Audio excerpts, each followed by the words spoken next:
Ова учебна година во општина Прилеп е важна и значајна за вкупно 9583 ученици, а додека во основно од нив имаме 6287, а во средно имаме 3225 ученици. Од нив 774 ученици настава ќе изведуваат онлайн, тоа е учениците кои што се во гимназијата Мирче Ацев. За сите други преостанати, учебната година започнува со физичко присуство.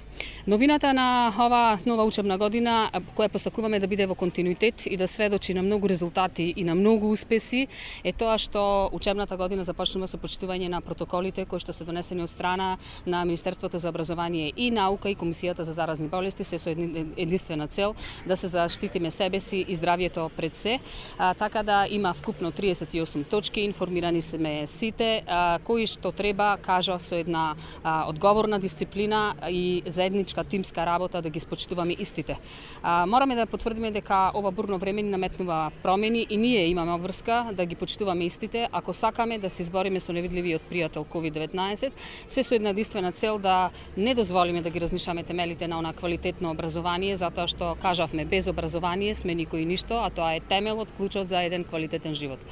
Искрено, новина која што е во основното образование е всушност концепцијата за основно образование, тоест програмите за прво и четврто одделение. За во прво одделение имаме доставено до сите училишта на ниво на општина Прилеп учебници по македонски јазик, математика, општество и природни науки, кои истите во теков на денешниот ден ќе бидат подигнати заедно со скромниот подарок од училишен прибор од страна на локалната самоуправа, за да акцентираме дека посакуваме среќен почеток. Што значи конкретно за програмата за прво одделение, како никогаш досега, кажувам, покрај набавените печатени учебници има нагледни средства набавено кои што се во корелација со програмата која што ја бара, така да тука се зголемува креативноста и се олеснува работата на самите наставници. Заврши времето кога наставниците ќе носат нагледни средства од дома. Тоа е и целта, да знаењата, умењата, вештините, ставовите, социјализацијата, креативноста, вредностите за демократски граѓани се стекнуваат токму во училиште меѓу училишните клупи. Така да тоа е и целта, да учењето го стекнуваме тука, а на доградба, тоест мало на дополнување да имаме дома.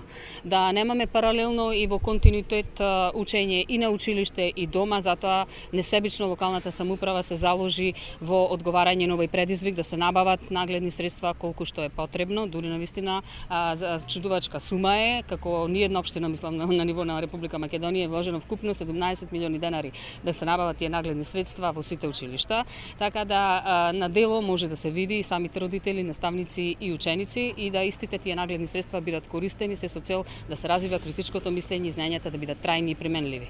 Од страна на програмите од четврто одделение, да, постојат и дигитални и печатени учебници. Дигиталните учебници, апликацијата токму во теков на денешниот ден ќе бидат достапни за симнување, што значи дека нема да постои ученик кој што е од социјално загрозена категорија да нема IT уред.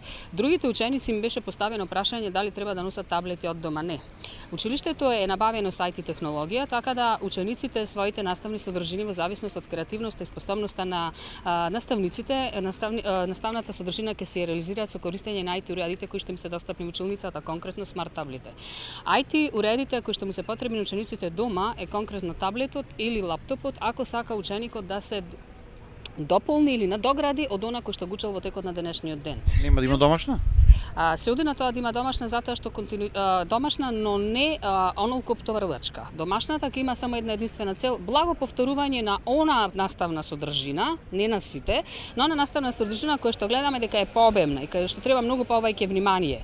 Така да тие домашни работи нема да бидат фрапирачки и застрашувачки за самите ученици, туку само едно благо потсетување на истите. Во текот на летниот период во континуитет имаше перманентно обучување конкретно за домашните работи, за слободните активности, за реализацијата на наставните содржини од прво и од четврто одделение на сите наставници кои што оваа година ќе бидат вклучени токму во прво и во четврто одделение.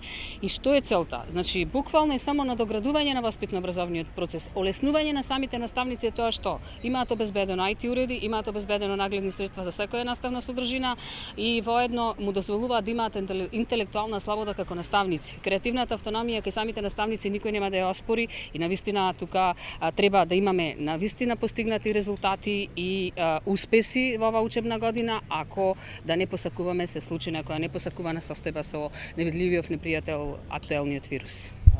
Рековте за учебниците за четврто одделение, ги имаат обавезно или доколку сакаат ги печатат? Секој наставник, се извинувам, секој родител ако има желба да има неговото дете печатен учебник, обврска е на училиштето да му го испечати учебникот. Така да тука е сето во соработка со локалната самоуправа на општина Прилеп. Ова истото го зборувавме уште во месец јуни, кога постоја одредени недумици од страна на родителите зошто само дигитални не. Дигиталните учебници се алатка, тие се припомош за да биде покреативен васпитно-образовниот процес. Тоа не е ништо ново, затоа што IT уредите ние ги користевме уште пред 15 години, така да сега имаме само осовременување, усовршување. Место наставниците сами да бараат дополнување, да збогатат нивната наставна содржина, да црпат информации од разни линкови, сега истите тие се во еден учебник, каде што сега е многу подобро што сите ќе имаат еден унифициран модел на предавање на одредена наставна содржина збогатена со IT технологијата. Денес, 1 септември, нашето училиште, основното општинско училиште Рампо Левката од Прилеп, широко ги отвори вратите за сите наши ученици со доаѓање на настава со физичко присуство. За таа цел ние ги ставивме во функција сите влезови со почитување на сите протоколи, учениците доаѓаа на училиште со дезинфецирање на рацете, нозете и со мерење на температура. Сите наставници си ги прибираат своите ученици со почитување на протоколите и со внесување во своите училници. Како се одвива точно тој процес? Сите ученици ова година до 9 одделение се присутни во училиштето. За таа цел ние имаме поставено во функција да влегуваат сите влезови и со правење на скалес распоред. Тоа значи дека на секои 5 минути влегува паралелката и на секои наредни 5 минути влегува наредна паралелка. Како е предвидено, дали ќе има одмори оваа година? Одморите се предвидени исто така во траење од 15 до 20 минути заедно со присуство на своите наставници и со почитување на протоколите. Наставата, кога дозволуваат условите, ќе се изведува со отворени прозорци и за време на одморите учениците ќе на големите одмори ќе излегуваат надвор, а малите одмори ќе бидат во училницата. Додека наставата трае, учениците работат со маски, а изведувањето на дополнителните потреби како што е одење во ВЦ ќе се изведуваат за време на часовите со цел да не се прават гужви по ходниците.